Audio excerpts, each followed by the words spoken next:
Hello.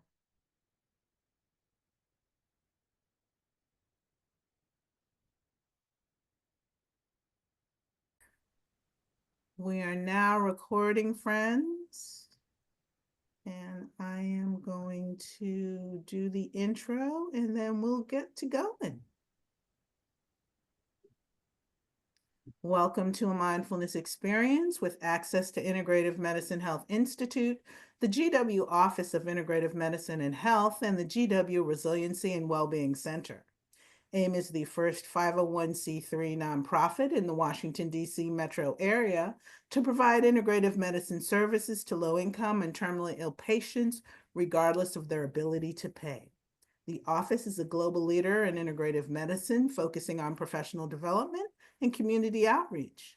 The center takes an evidence-based whole person approach to the health, wellness, and well-being services it provides to people at GW only.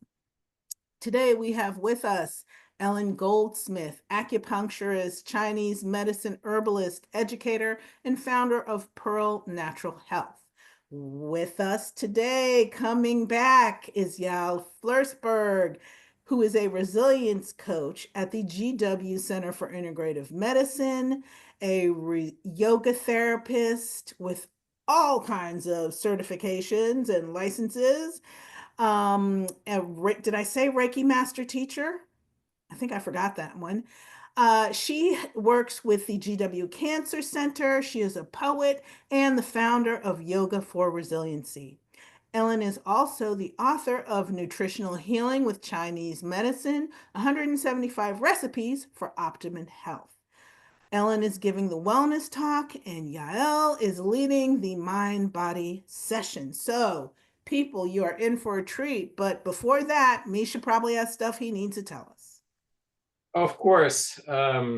So this is a first time, I think, since pandemic that we had more deaths from flu for this last couple of weeks compared to COVID by a couple of percentage points. So it's about 1.2, 1.3% for COVID for those who end up in the hospital, and then like 1.8 for flu. So 13,000, I think, from flu in this season, and about 10 from COVID. That's what I was just listening to on the news. So what else do I have to tell you? Again, you may hear push to get flu vaccine. Again, don't if you have not. It's too late. And no matter who tells you what, if you hear statements such as, oh, it's still not too late, get it, and if you get it, you're protected. That's not true. The problem is that the flu virus mutates way faster than even COVID, and the problem is by the half through the season, the virus is already not what it was. And so your best protection is in the beginning of the season, then it begins to quickly go down. And the bigger problem than that is even the fact that if you get a vaccine, sure, you will build some immunity, but you will not build to the immunity against what's circulating. That's the problem. And, you make a decision. You probably will have some small level of protection, but it's going to be too small to, in my opinion, too small to really be of true efficacy. The only people I probably would push to get a flu shot now would be somebody who's really, really strongly immune compromised, like somebody with, but obviously those people should have been vaccinated much earlier back in the fall. So that's my update. I don't have any other updates on COVID. Of course, you all hear the sad news that CDC stopped all the tracking at the moment for all of the infectious diseases upon Congress, upon White House. Happy Valentine's Day, right? Upon an act of White House. But I'm hearing that there's a lot of organizations stepping up. I heard that that American Medical Association has stepped up, and so on their website they're putting regular updates. So beyond that, I have one small topic which I want to take a couple of minutes for, and then we can do Q&A. So let me post this. So a couple of weeks ago, I had several of my patients all of a sudden together ask me about some of the medications for life prolongation. Particularly, I'm talking about this drug called rapamycin. And rapamycin is an immune suppressant that also inhibits an mTOR pathway, which has been strongly implemented in longevity. And there's a lot of biohackers and longevity gurus who are taking this drug. So I made a little video on my YouTube. It's pretty short. I think it's it's probably about 15 minutes. Actually, it's exactly 15 minutes. And I reviewed one of the more recent meta-analysis on this topic, and also gave some of my ideas why I think or I don't think you should be taking. In short, I don't think it's a prime for this drug to be considered to be taken by most people. But, if you're really a strong proponent of some of these approaches, I think it probably can be done relatively safely. And, there's pros and cons, like to everything. I think over time, I will gradually continue reviewing of some of these longevity drugs on our YouTube channel. So, if you have not yet subscribed, by all means do so you don't miss anything. Usually I try to announce every new video. I try to put videos at least every other week. Goal is to do one a week. Sometimes I fall slightly behind, but I'm trying to keep up. So if you haven't subscribed, I think what I can do is to give you a link to the subscription where you can get it. And how do I do that? All right, I'll figure it out in a second after I stop talking, because can't do both at the same time. No, Jennifer, my thanks for first statement. So that's it for the let's do Q&A. My practice went really bad. First 3 days were actually not bad. Day 2, I had a very bad headwind, so I had to turn into the kind of a quieter area in the mountains. There were really steep hills, so I just practiced without actually going on a course. Problem is that the last day, I think I overshot. I wasn't rested enough between the first 3 days, and there was a 6 inches of a fresh snow on the ground, and the snow kept on falling.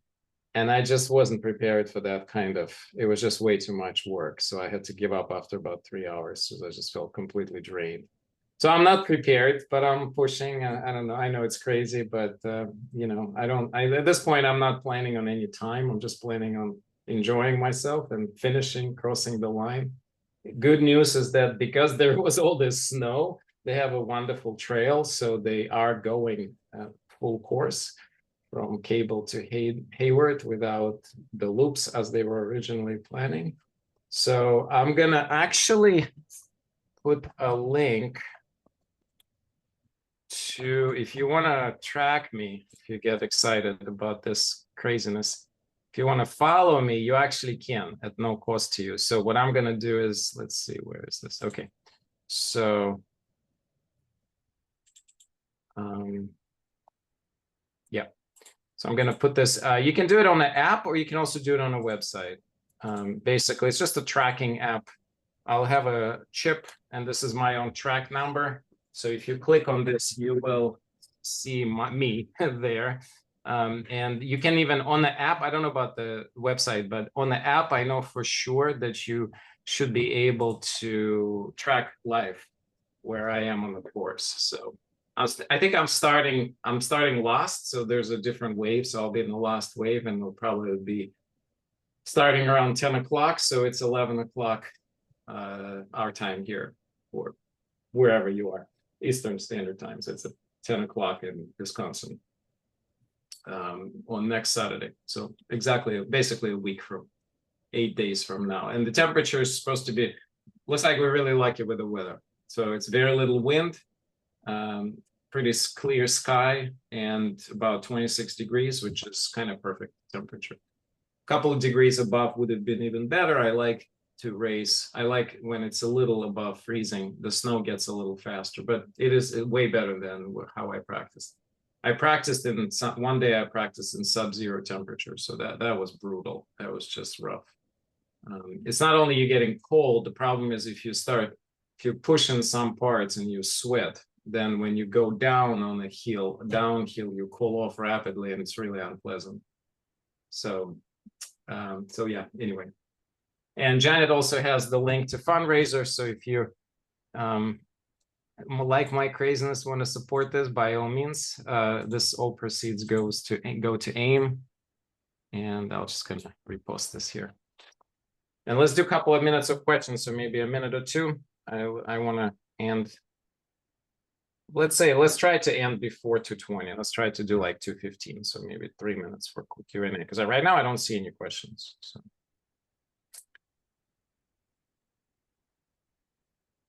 Irene, that link is to me directly. So the link right above your message is the record. The app is called Berkey. If you're on a Google or on a iPhone, it's a BIRKIE. This is the name of the app. And then inside the app, and it should say Slumberland, but if you just put that word, it will work. Slumberland. Yeah, that's how you do it. All right, let's do a Q&A.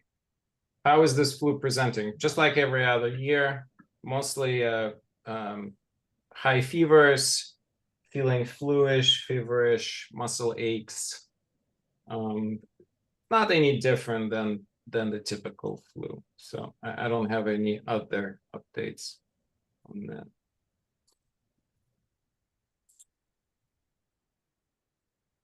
And since I promised you that I will give you a link to my YouTube channel, I'll do that in a second.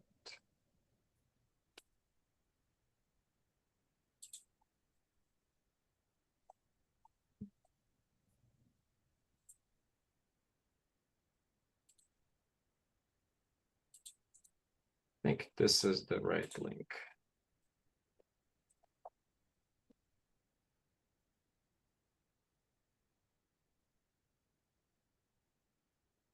Kathy, I'm not following your question. I think it's sort of crazy, and I just wonder why you're doing it.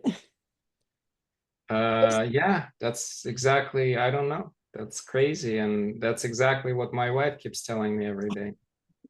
I actually, I got so anxious last couple of nights that when I talked to my psychologist yesterday, she said, stop concentrating on negatives. You made this choice because, well, part of it was it's 50K, right? So I'm 50 years old.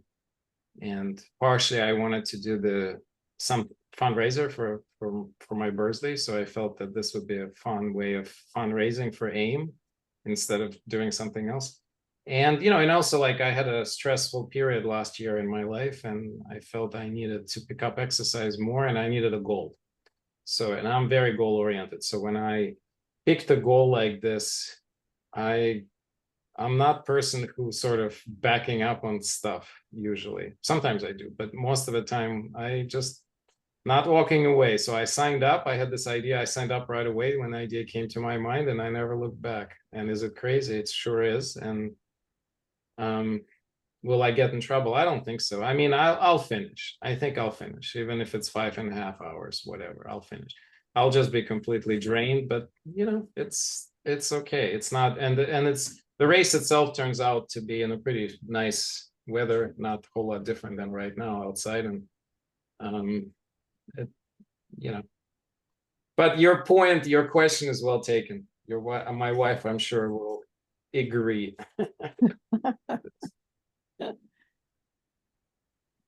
Okay, well, good luck now that you're on this path towards insanity. I hope you make it. Well, thank you. But I will say that it definitely, the prep itself made me a lot stronger. Like I gained 5 pounds of muscles, lean muscles.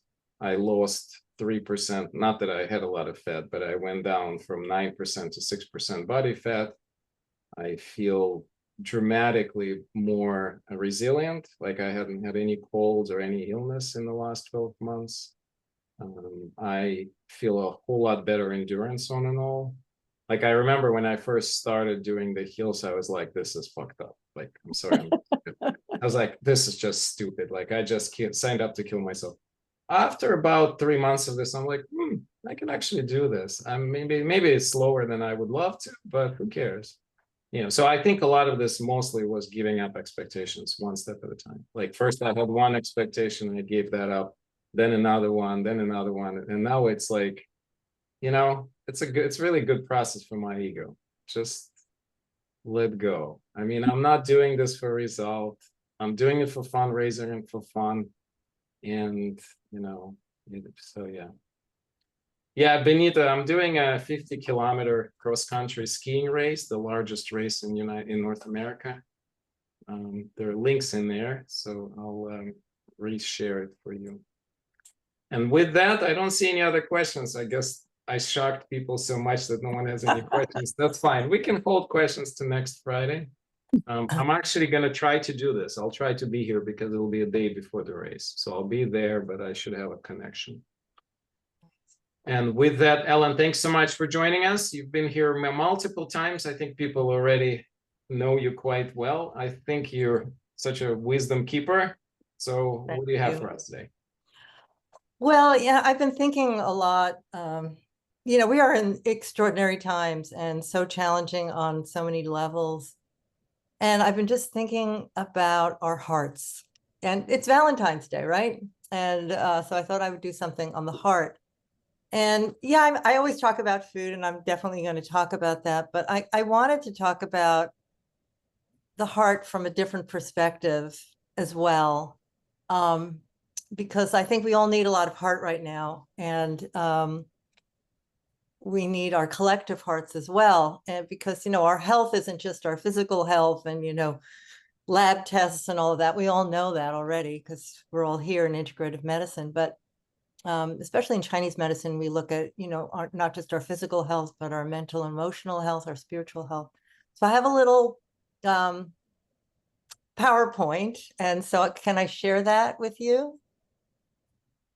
Okay. All right, wait a minute. I don't want that. Here we go. All right. So let me just do the view here. Okay, slideshow. No, wait, not that. Hold on. Sorry, guys. Allow me to. There we go. All right. So happy Valentine's Day. I was reading about Valentine. The word Valentine actually means strong, and heart, of course, courage. It was interesting, like, how did we get Valentine's Day? It was this Catholic thing. It was some martyr, Saint Valentine, and he was interned on this day. But it's also a day, a fertility festival. So that's very promising. It's about life and promoting life. So I guess my big question, and this is a question for myself as well, how am I going to nourish my physical heart, but also my spiritual heart? Because if you just sit there and take a deep breath in, let's do that now. Just take a deep breath in through your nose. Allow it to kind of go down, expand into your chest, and just kind of notice your own heart, that area around your heart. And, we can feel a lot of things in our heart. We can feel joy, love, and that kind of feeling that just spreads through our whole body and kind of goes past our barrier of our skin.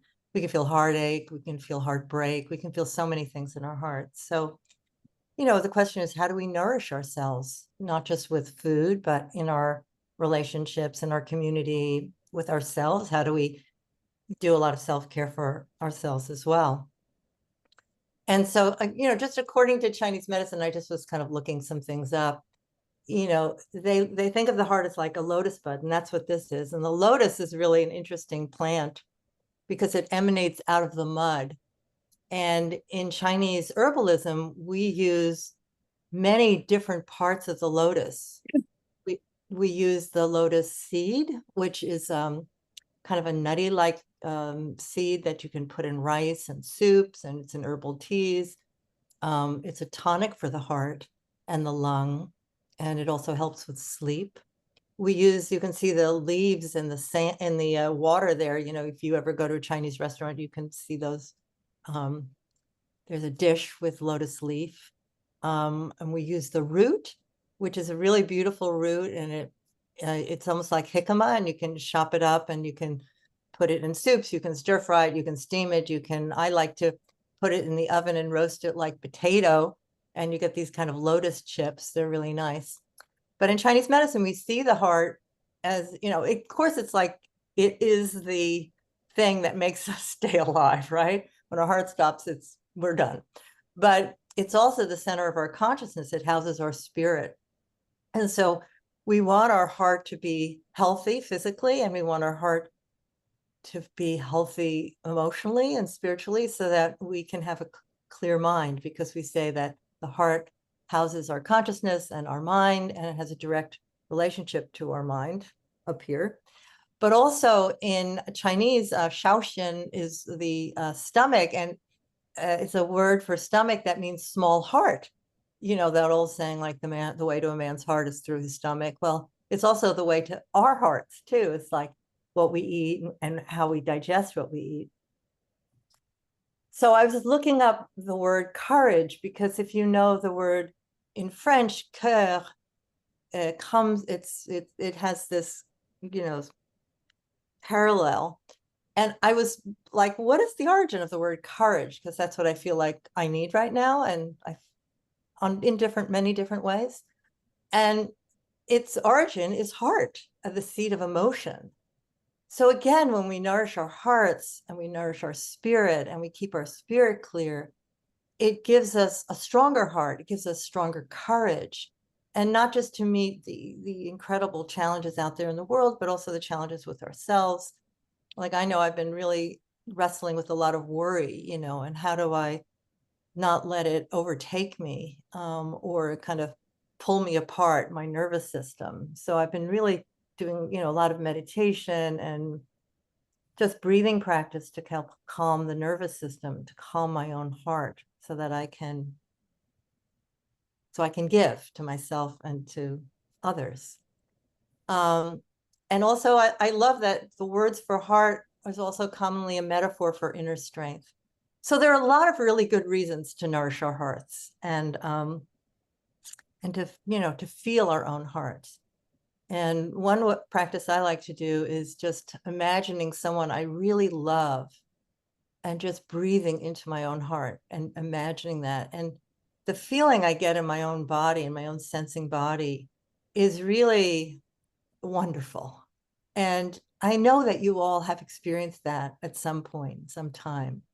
So that's a really nice little practice you can do when you just need some love. Just bring that person you really love, whether it be your whoever, and just breathe them into your heart. And it's just a marvelous, marvelous feeling. So just some ideas about how we nourish ourselves and our hearts, and, cultivating joy. I think in challenging times, it's really important to cultivate joy. That gives us a certain resilience and courage. Again, pleasure. Where do we get pleasure? Small pleasures. How do we give ourselves ease? How are we gentle with ourselves? How do we exhibit kindness to ourselves and others? How do we breathe? Can we breathe in deeply, to kind of move energy that can get stuck in our hearts, and move it through our body and circulate it. And of course, whenever we circulate, we help our circulation, we help our heart energy, etc. How are we nourishing our senses? And of course, and you can nourish your senses in the simplest way. When we get stuck in our heads, like the world doesn't even exist out here. It's just my thoughts. That's like everything, right? And that's part of the problem we're in. These thoughts are like out there. But, just looking out the window, looking at the clouds, rubbing your hands on something soft, or putting your hands under warm water, or standing under the shower and just feeling the water come onto your body. These are things that nourish us, that bring us into our bodies and bring us into our own sense of well-being. Sharing love, in the simplest ways, a little note to somebody, reaching out, just saying, hey, how you doing? Reaching out to connect. These things really make a big difference. I mean, I know it makes a big difference when people do that for me. It just kind of makes my day. So, how can we reach out, and what kind of community are we in? I mean, I'm starting to create little gatherings where people come and just share, like, what's your project? What are you doing? Just so that we can kind of foster a sense of community. These are all important things to nourish ourselves and to nourish our hearts. Hold on, I'm getting stuck here. Now, when you talk about food, it's kind of the same thing. You want to eat the right thing, of course, but it's not like this heavy thing you got to do. We need to have pleasure. We need to enjoy ourselves. We need to stay flexible, a certain sense of ease. We need to kind of consider what we need, or what, if we're cooking for somebody else, what they might need. A kind of dynamic kind of thing, like alive, whole food, fresh food. Jeanette was telling me about some dish she's going to make with okra and tomatoes and black-eyed peas and some bay leaf and some spices. And, I could just kind of start to imagine it. And if it brings you joy, this is good. Color, smells, again, your senses, really activating your senses, feeling that pleasure with the delicious taste of food. And I really encourage people, join a cooking class, because there's no better way to learn how to get healthier eating than to do it with other people. So I don't know if through GW they have some offerings there, but look into that. Again, want to bring in some like regular.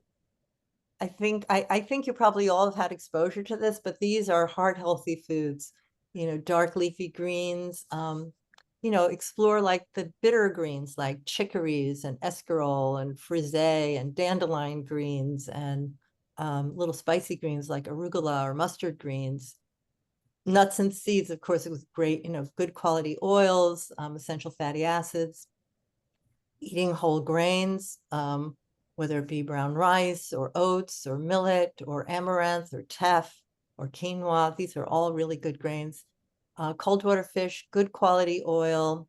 And then red foods like beets and berries and blueberries. These are filled with really great antioxidants. They're really beneficial for us, etc. And herbal teas, green tea, mint, and moderate coffee intake, I would say, is just fine. Borscht, I have Ukrainian heritage. That's the national dish. I grew up with it. I love it. It's good for your blood. It's good for your heart. It's delicious. So you can make I have a great vegan borscht in my book, but some people do it with a beef stock or carrots and cabbage, etc. There are different kinds of borscht. So I love this picture. So I just wanted to share it with you. This is a condiment you can make with seeds, chia, flax, hemp, sunflower, sesame, white or black. You take 2 tablespoons of each and you roast them in a pan until they kind of an aroma that you smell. Make sure that you keep stirring it. You add a tablespoon of coconut sugar and like a teaspoon of salt, and then you kind of put it in like a mortar and pestle, or if you have a spice grinder, and then you can put that over cereal or grains. It's kind of nice because it's sweet, but it's a little bit salty. Really heart healthy condiment. I really love to use herbs, and your kitchen spice cabinet is like there for you, like cinnamon. It's so warming. It's great for circulation. Linden flower is a little more unusual. It's an herb tea you can get. It's very calming.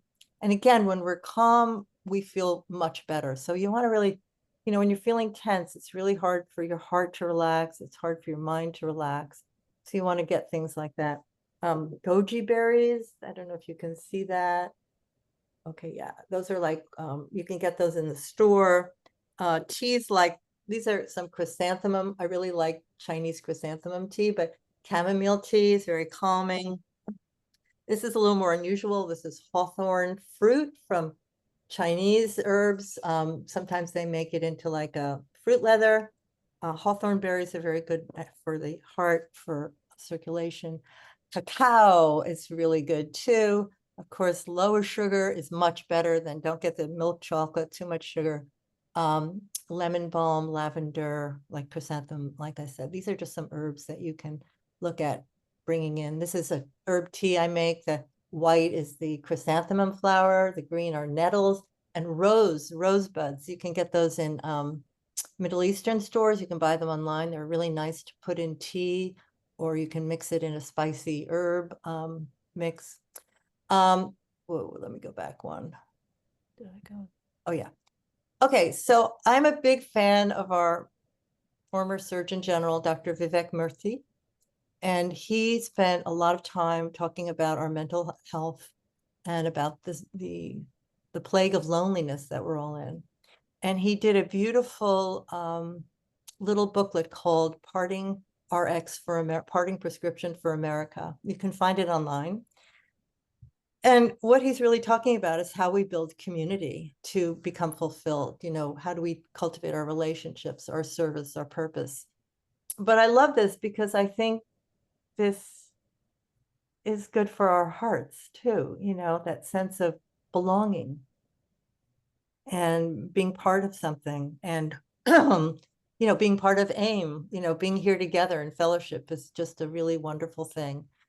And so you can get this online for free, but I just really loved how he talks about these elements of courage, kindness, grace, and generosity, and love.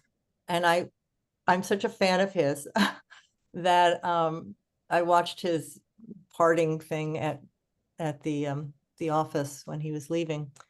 And one of his main people said that when he met him for a job, he talked to him about, really, I want to build a team where people are kind, where they have integrity, and that's powered by love and vulnerability. And, you know, that's a really unusual thing, especially in government. But I think it's something that, you know, when I think about it, it gives me courage in my life. So I just wanted to share that with you. And you could, like I said, you can find that online. And so I just want to ask you, you know, what's one thing that you can do for yourselves today to nourish your heart? You know, what would give you that warm feeling in your chest that kind of starts to emanate into your body? So to nourish your physical and your spiritual heart. And that is all I have to say. And I will stop the share. And if you have any questions, I'm happy to answer any questions. I do. Ellen, Yeah. can we get a copy of the screen that the screens you just showed us? Sure. Yeah, I'm happy. I can. How can I do that, Jeanette? She's still here. I'll get Jeanette and I'll get her to send it. Yes, I'm still here. Just send me the entire PowerPoint. Okay. And I'll turn it into a PDF and share it with the group.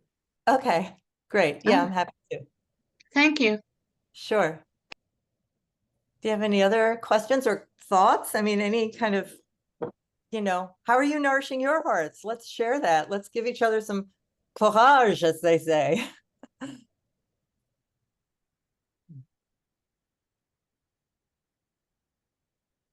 Okay, I guess not. All right. Well, I hope that you have a beautiful, heartfelt day. And I'm always so grateful for this community. I'm always impressed with, you know, that you've kept it going all this time, and Misha, your generosity and constantly, you know, oh dear, it's no. All right. I'm going to send that. Of course, it's not available on the website. I'll send it to you, Jeanette, the Parting RX for America. Okay. And then you can send it off. Cool. Thank you. Okay. Yeah. Okay. All right. Take it away. Thank you.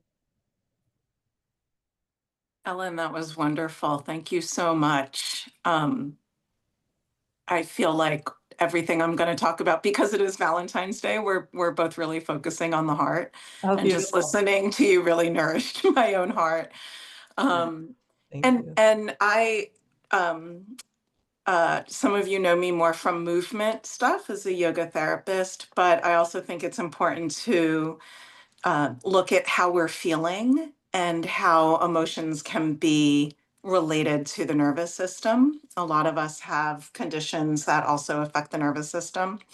And one really easy way of feeling better is to at least ask ourselves to feel better for a few minutes a day, if that makes sense. So Actually, why don't we just do one thing that Ellen suggested we do? This is from the Heart Math Institute. I've studied with them for a while, and I'm actually now a heart ambassador with them. I really wanted to be part of a community that met regularly. They meet 5 days a week to do this kind of work.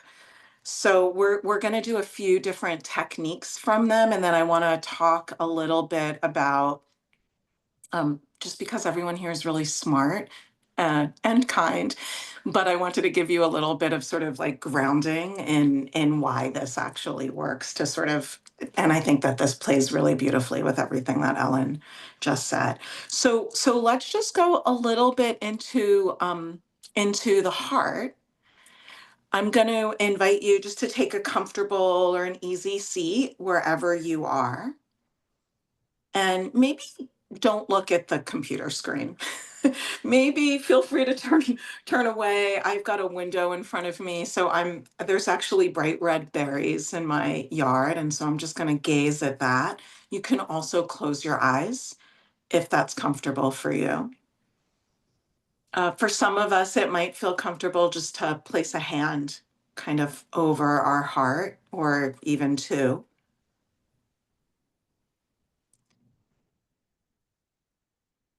And then just begin to imagine that you're breathing in and out of your chest around the area of the heart, letting your breath get a little bit smoother and maybe a little bit deeper.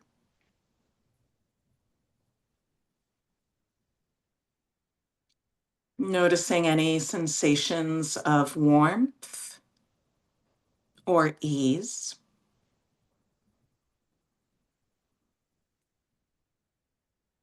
And for some people, this is just a really nice neutral breath. Once you get used to doing it, you don't have to put your hands on your heart. You don't have to close your eyes. You could do it anywhere you are, just breathing in and out of the heart.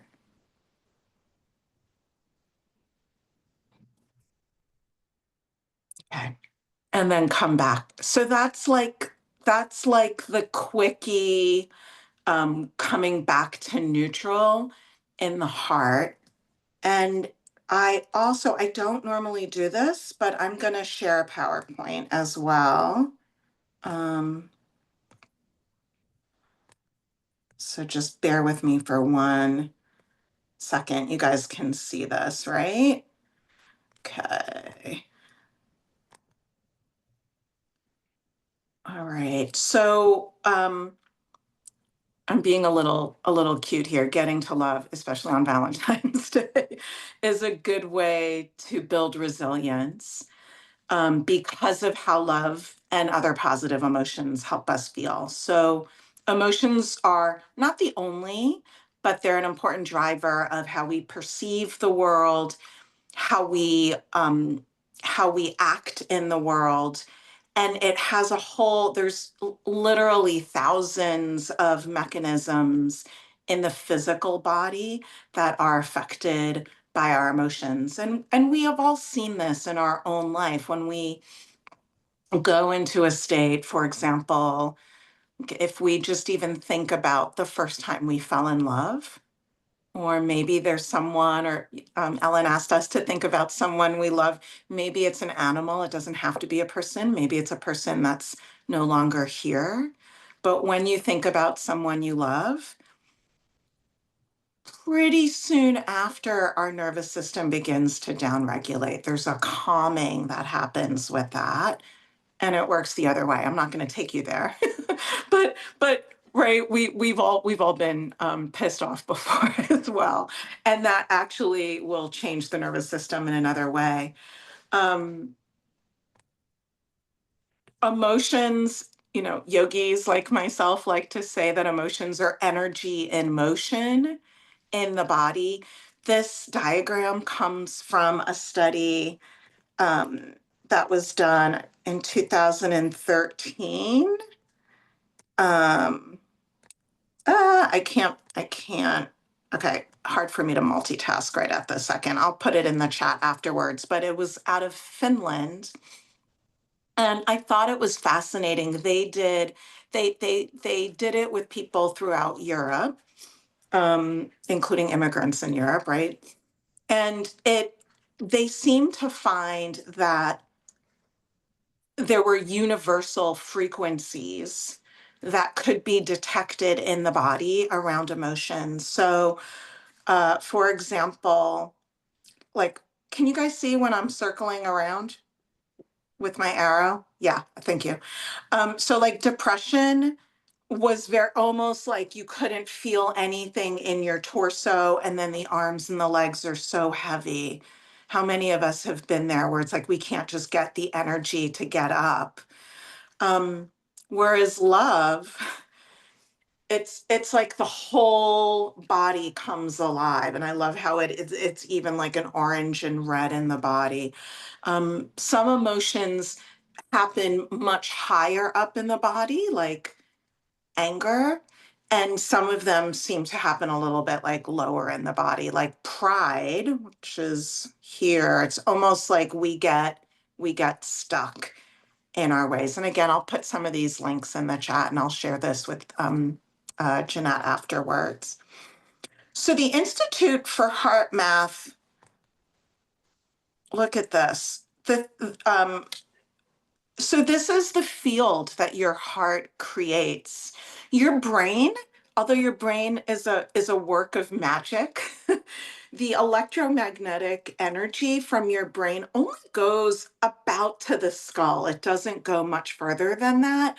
The emotions of the heart and the cardioelectromagnetics of the heart go up to the brain. So it's more energy goes from the heart to the brain than the reverse. So you can't change things just by thinking about them. You have to change the way you're literally tuning in to the emotions in your body. And those emotions are felt pretty far out, about 15 feet or so, which to me also suggests that other people can often feel what you're feeling if they're tuned in and very sensitive.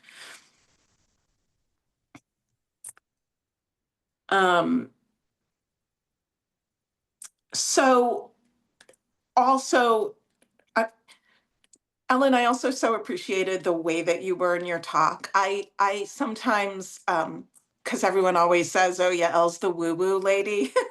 So I sometimes want to prove that it's, thanks, Elisa. I sometimes want to prove that it's a little bit more than just woo, although woo is good, right? The sort of the more spiritual aspects. But it turns out that how we feel affects our heart rate variability. So your heartbeat, even if you check your pulse and it says 70, not every single beat is 70. One pulse might be 64, the next one is going to be 76, and the heart rate variability just measures the beat to beat rhythm of your heart. And when we're in, I'm going to use this word very carefully, but when we're in the more, what we think about is the more positive emotions, from love to ease to contentment to gratefulness, we tend to be, I'm not going to explain this too much, just trust me on this. We tend to be on the left side, which is a more coherent state. And when we're anxious or, even like low level worrying about if we're going to find parking close to the center when we have an appointment, we tend to be a little bit more on the right side, just a little incoherent. We all vacillate between both of those. But what's interesting to me is the more often we can get into the more coherent heart rate variability, the more we're in higher brain function. When we're incoherent, even in our felt state in the body, in the heart, we go into what's called cortical inhibition. So we literally don't think as clearly. It's why a lot of us know don't make decisions when you're stressed. They're not going to be a good decision, right? Okay, so I also, a lot of us have been taught about the nervous system, like parasympathetic is rest and digest or growth and repair, and sympathetic is fight or flight. So we think that sympathetic is bad and parasympathetic is good. And it's a little bit more nuanced.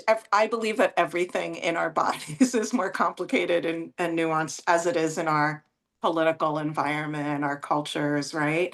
So in this chart, you can see that there's sort of higher, these two, both on the right and the left side, are in sympathetic on one hand, and they just gave 3 examples. There's many more emotions, right? But like anger, frustration, anxiety, they call this is heart math again, they call this depleting emotions.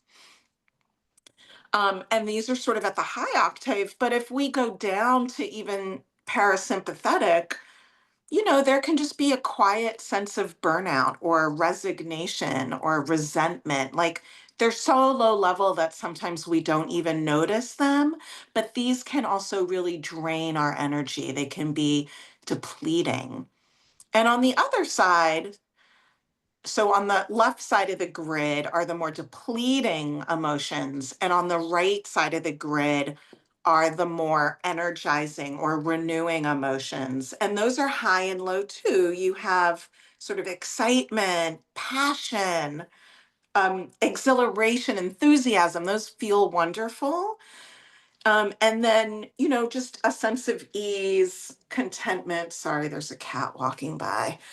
Um, And those are also positive. And, it does get confusing. I have a dear friend who has what's typically called chronic fatigue syndrome. It's known by ME, myalgic encephalomyelitis.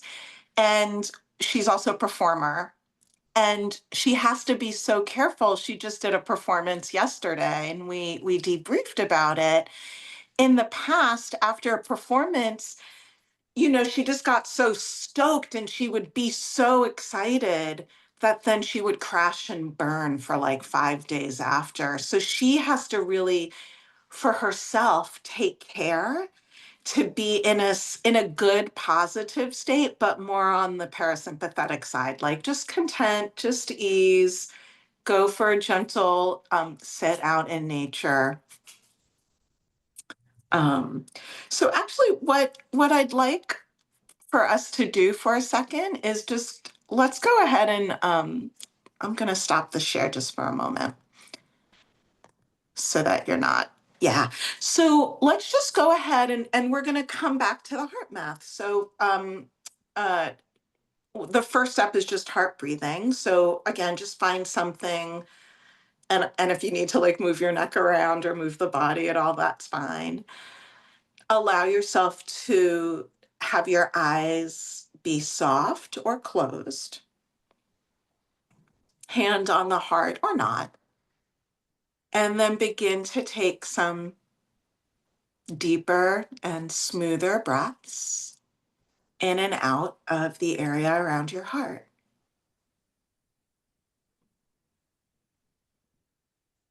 Letting the breath come to a rhythm that feels natural for yourself.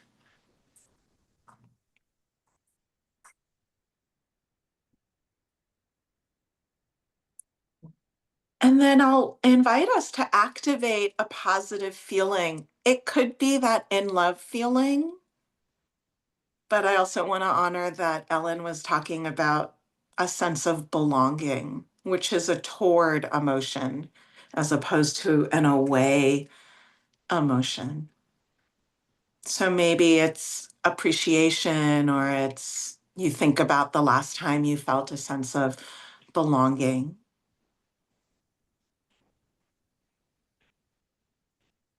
Or maybe you're just admiring the blue sky outside today. So any positive emotion. And let's hold here in this positive feeling state.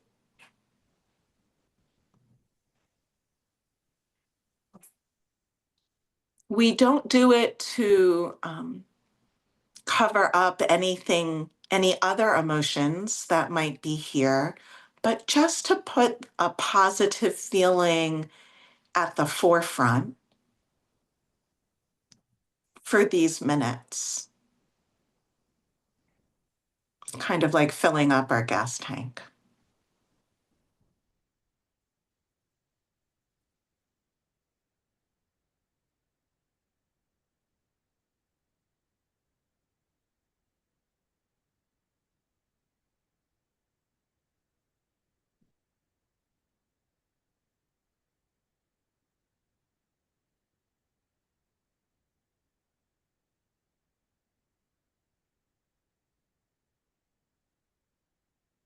So, in a way, this is not unlike other meditation practices, but rather than focus on the breath or mantra, we keep coming back to that positive feeling inside. That's always here.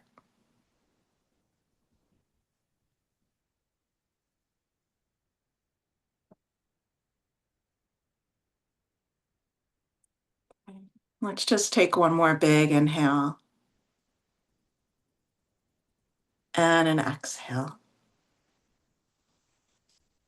Okay.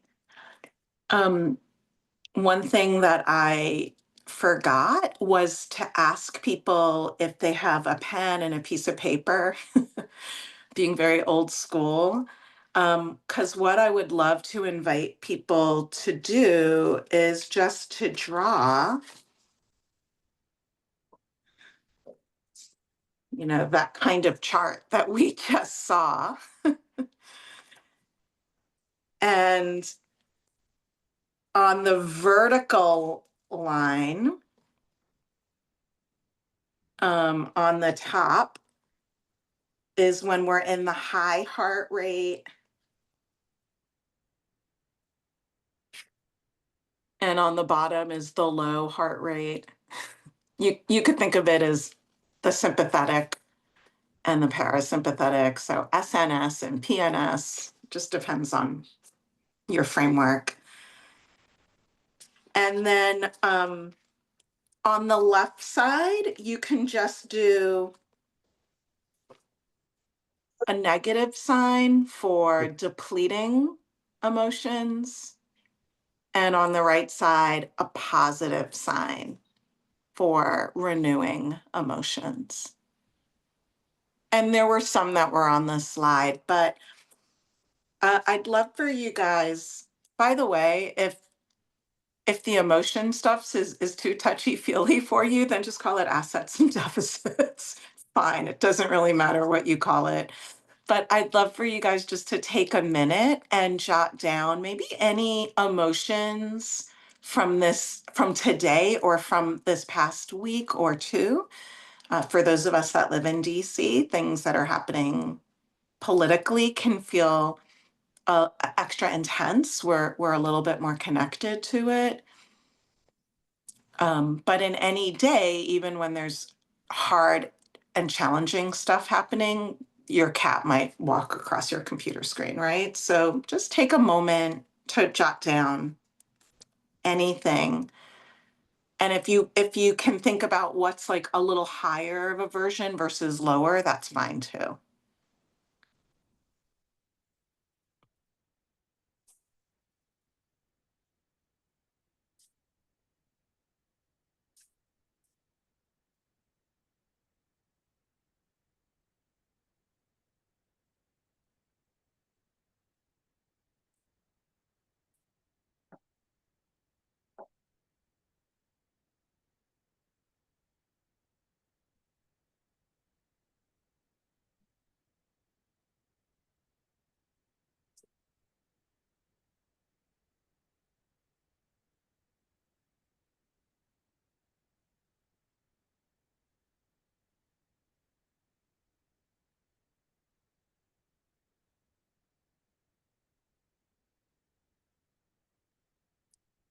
Okay. I, of course, have over-prepared. I have at least another half an hour of stuff that I could give you.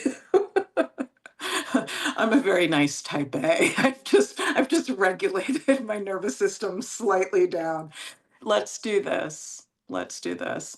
Let's just take, if you look at what's on the left versus what's on the right, right? So maybe something that was draining your energy versus something that's renewing your energy.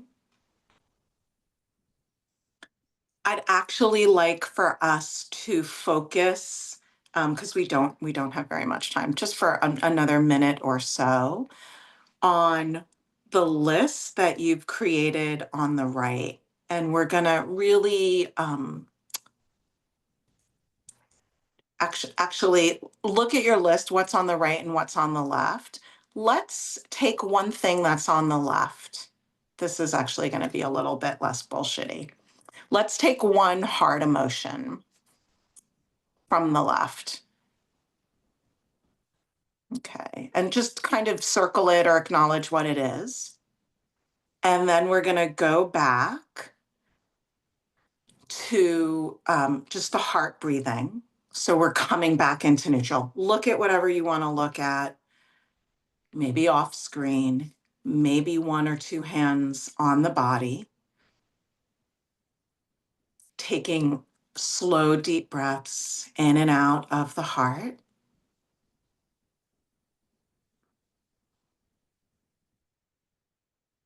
Activating now a positive emotion like gratitude or belonging or just appreciation for being here.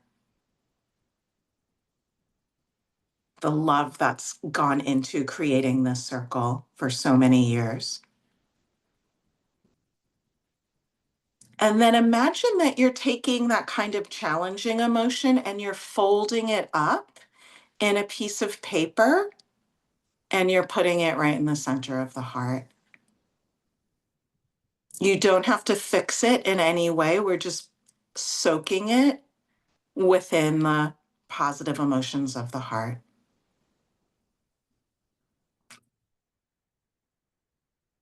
And let's just stay here for another few breaths. This is called the heart soak.